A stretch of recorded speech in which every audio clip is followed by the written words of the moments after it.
ejemplo vamos a hablar un poco de las propiedades del logaritmo. Cuando nosotros tenemos dentro de un logaritmo un producto, una multiplicación, eso se convierte en una suma de dos logaritmos, ¿sí? Van a conservar la base, que en este caso es a, logaritmo en base a, y el primer logaritmo sería del primer factor y el segundo logaritmo sería del segundo factor. Con la división es muy parecido, solo que en vez de convertirse en una suma, se convierte en una resta de logaritmo. De la misma forma, logaritmo en base a de a menos logaritmo en base a de b.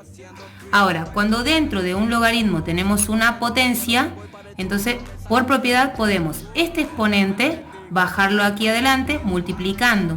Me quedaría n por el logaritmo en base a de a, ya sin la potencia que bajó aquí adelante. Y cuando tenemos una raíz, el índice de la raíz va a bajar acá adelante como 1 sobre el índice por el logaritmo en base a de a.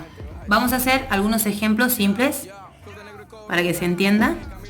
Si yo tengo, por ejemplo, el logaritmo en base 2 de 8 por 16, yo puedo convertir esto, como es una multiplicación, en una suma de dos logaritmos.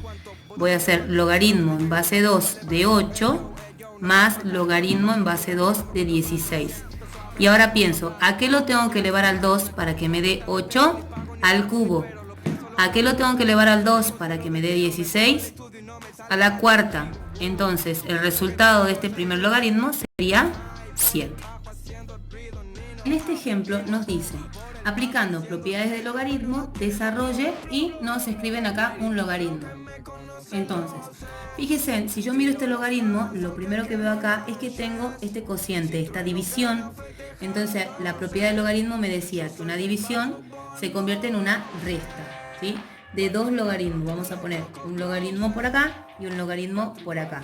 El primero va a ser de la parte de arriba, o sea, del numerador. Y el segundo va a ser de la parte de abajo, o sea, del denominador. Bien, vamos a seguir aplicando propiedades. En este logaritmo tengo una multiplicación, se va a convertir en una suma. Voy a hacer logaritmo en base a del primero más logaritmo en base a de la raíz cúbica de c. Y este lo bajo, menos logaritmo en base a de b cuadrado. Lo último que me queda por hacer es aplicar la propiedad de la potencia de la raíz. Entonces te quedaría logaritmo en base a de a más, este dijimos que bajaba acá como 1 sobre el índice por el logaritmo en base a de c, ya sin la raíz, menos, y este baja acá adelante como como multiplicando. Entonces quedaría logaritmo en base a ya del b solito. Bien, en este ejemplo nos dicen, sabiendo que el logaritmo en base a de x es igual a 1, el logaritmo en base a de y es igual a 2 y el logaritmo en base a de z vale 3, que calcule este logaritmo. Errores que cometen los alumnos. En el lugar de la z a veces escriben que vale 3 y eso no está bien porque acá no me dicen que z vale 3, me están diciendo que el logaritmo en base a de z vale 3. Entonces si yo pongo acá un 3 al cuadrado estoy cometiendo un error. ¿Qué voy a hacer? Voy a aplicar propiedades del logaritmo. Primero tenemos una división y dijimos que esto se convertía en una resta. Logaritmo del de arriba menos logaritmo de la parte de abajo. Vamos a seguir acomodando. Este 2 pasaba por acá, multiplicando adelante, menos, y acá tenemos una multiplicación. Ojo. Esta multiplicación se convierte en una suma, pero la voy a poner entre corchete. ¿Por qué? Porque adelante tiene un signo menos. Entonces voy a poner logaritmo en base a de x más logaritmo en base a de y. Y cierro corchete. Ahora sí voy a empezar a reemplazar. Voy a decir, esto es 2 por, ahora el logaritmo en base a de z, sí, vale 3. Menos, paréntesis o corchete, logaritmo en base a de x, acá dice que me vale 1, más logaritmo en base a de y, me dice acá que vale 2, entonces acá pongo que esto vale 2. Esto sería 2 por 3, 6, menos 1, más 2, 3, y 6 menos 3, 3. Es decir, que este logaritmo vale 3. Bien, para ir finalizando con esta segunda parte del logaritmo, vamos a conocer dos logaritmos que son los que tenemos acá en la calculadora. Fíjense, la calculadora tiene un logaritmo que dice log y otro que dice ln, ¿sí? Ese log que tiene la calculadora es lo que se conoce como logaritmo decimal y este ln es lo que se conoce como logaritmo natural o neperiano. No son otras cosas que dos logaritmos comunes, nada más que ese log es un logaritmo en base 10.